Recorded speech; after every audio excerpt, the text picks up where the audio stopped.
Bacaan liturgi Selasa 1 Februari 2022, Hari Biasa Pekan Biasa keempat. Bacaan dari kitab kedua Samuel. Waktu melarikan diri, Absalom bertemu dengan anak buah Daud. Saat itu Absalom sedang memacu bagalnya. Ketika bagal itu lewat di bawah jalinan dahan-dahan pohon tarbantin yang besar, tersangkutlah kepala Absalom pada pohon tarbantin itu, sehingga ia tergantung antara langit dan bumi, sedang bagal yang ditungganginya berlari terus. Seseorang melihatnya, lalu memberitahu Yoab, katanya, "Aku melihat Absalom tergantung pada pohon tarbantin." Lalu Yoab mengambil 3 lembing dalam tangannya dan ditikamkannya ke dada Absalom. Waktu itu Daud sedang duduk di antara kedua pintu gerbang, sementara penjaga naik ke sotoh pintu gerbang itu di atas tembok. Ketika ia melayangkan pandangnya, dilihatnya orang datang berlari seorang diri saja. Berserulah penjaga memberitahu raja, lalu raja berkata kepada Ahimaas, "Pergilah ke samping, berdirilah di situ." Ahimaas pergi ke samping dan berdiri di situ. Kemudian tibalah orang Etiopia itu. Kata orang Etiopia itu, "Tuanku raja mendapat kabar yang baik, sebab Tuhan telah memberi keadilan kepadamu pada hari ini. Tuhan melepaskan tuanku dari tangan semua orang yang bangkit menentang tuanku." Tapi bertanyalah Raja Daud kepada orang Etiopia itu, "Selamatkah Absalom orang muda itu?" Jawab orang Etiopia itu, "Biarlah seperti orang muda itu musuh tuanku raja, dan semua orang yang bangkit menentang tuanku untuk berbuat jahat." Maka terkejutlah raja. Dengan sedih ia naik ke anjung pintu gerbang lalu menangis. Dan beginilah perkataannya sambil berjalan. "Anakku Absalom, anakku. Ah, anakku Absalom. Sekiranya aku boleh mati menggantikan engkau. Absalom, Absalom, anakku." Lalu diberitahukan oranglah kepada Yoab, "Ketahuilah, raja menangis dan berkabung karena Absalom."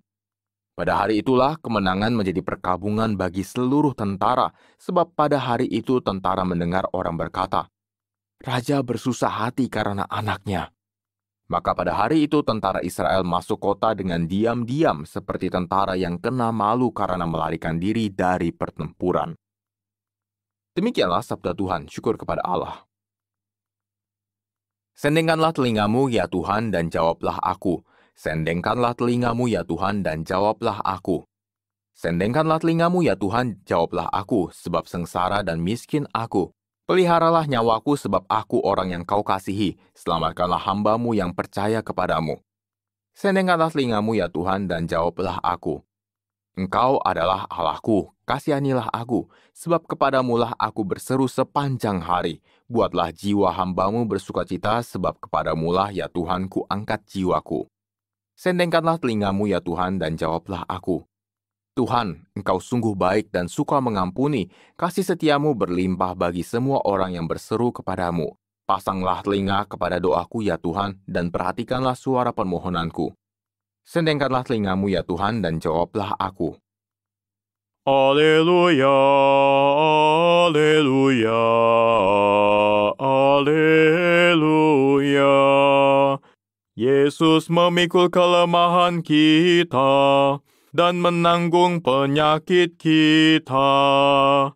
Alleluia, alleluia, alleluia. Inilah Injil suci menurut Markus, dimuliakanlah Tuhan. Sekali peristiwa setelah Yesus menyeberang dengan perahu, datanglah orang banyak berbondong-bondong lalu mengerumuni dia. Ketika itu Yesus masih berada di tepi danau. Maka datanglah seorang kepala rumah ibadat yang bernama Yairus. Ketika melihat Yesus, tersungkurlah Yairus di depan kakinya. Dengan sangat ia memohon kepadanya, "Anakku perempuan sedang sakit, hampir mati. Datanglah kiranya dan letakkanlah tanganmu atasnya, supaya ia selamat dan tetap hidup." Lalu pergilah Yesus dengan orang itu. Orang banyak berbondong-bondong mengikuti dia dan berdesak-desakan di dekatnya. Adalah di situ seorang perempuan yang sudah 12 tahun lamanya menderita pendarahan. Ia telah berulang-ulang diobati oleh berbagai tabib, sampai habislah semua yang ada padanya. Namun sama sekali tidak ada faedahnya, malah sebaliknya, keadaannya makin memburuk. Dia sudah mendengar berita-berita tentang Yesus. Maka di tengah-tengah orang banyak itu, ia mendekati Yesus dari belakang dan menjamah jubahnya. Sebab katanya, "Asal ku jamah saja jubahnya, aku akan sembuh." Sungguh, seketika itu juga berhentilah pendarahannya dan ia merasa badannya sudah sembuh dari penyakit itu. Pada ketika itu juga Yesus mengetahui bahwa ada tenaga yang keluar dari dirinya, lalu ia berpaling di tengah orang banyak dan bertanya, "Siapa yang menjamah jubahku?" Murid-muridnya menjawab, "Engkau melihat sendiri bagaimana orang-orang ini berdesak-desakan dekatmu. Bagaimana mungkin engkau bertanya, 'Siapa yang menjamah aku?'" Lalu Yesus memandang sekelilingnya untuk melihat siapa yang telah melakukan hal itu. Maka perempuan tadi menjadi takut dan gemetar sejak ia mengetahui apa yang telah terjadi atas dirinya. Maka ia tampil dan tersungkur di depan Yesus. Dengan tulus ia memberitahukan segala sesuatu kepada Yesus. Maka kata Yesus kepada perempuan itu, "Hai anakku, imanmu telah menyelamatkan engkau. Pergilah dengan selamat dan sembuhlah dari penyakitmu." Ketika Yesus masih berbicara, datanglah orang dari keluarga kepala rumah ibadat itu dan berkata, "Anakmu sudah mati. Apa perlunya lagi engkau menyusahkan guru?" Tetapi Yesus tidak menghiraukan perkataan mereka dan berkata kepada kepala rumah ibadat, "Jangan takut, percaya saja." Lalu Yesus tidak memperbolehkan seorang pun ikut serta kecuali Petrus, Yakobus, dan Yohanes, saudara Yakobus. Dan tibalah mereka di rumah kepala rumah ibadat, dan di sana Yesus melihat orang-orang ribut, menangis, dan meratap dengan suara nyaring. Sesudah masuk, Yesus berkata kepada orang-orang itu, "Mengapa kamu ribut dan menangis? Anak ini tidak mati, tetapi tidur." Tetapi mereka menertawakan dia. Maka Yesus menyuruh semua orang itu keluar. Lalu ia membawa ayah dan ibu anak itu dan mereka yang bersama-sama dengan Yesus masuk ke dalam kamar anak itu.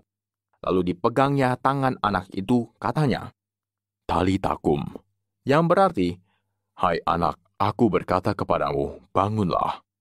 Seketika itu juga anak itu bangkit berdiri dan berjalan, sebab umurnya sudah 12 tahun. Semua orang yang hadir sangat takjub. Dengan sangat Yesus berpesan kepada mereka supaya jangan seorang pun mengetahui hal itu. Lalu ia menyuruh mereka memberi anak itu makan. Demikianlah sabda Tuhan, terpujilah Kristus.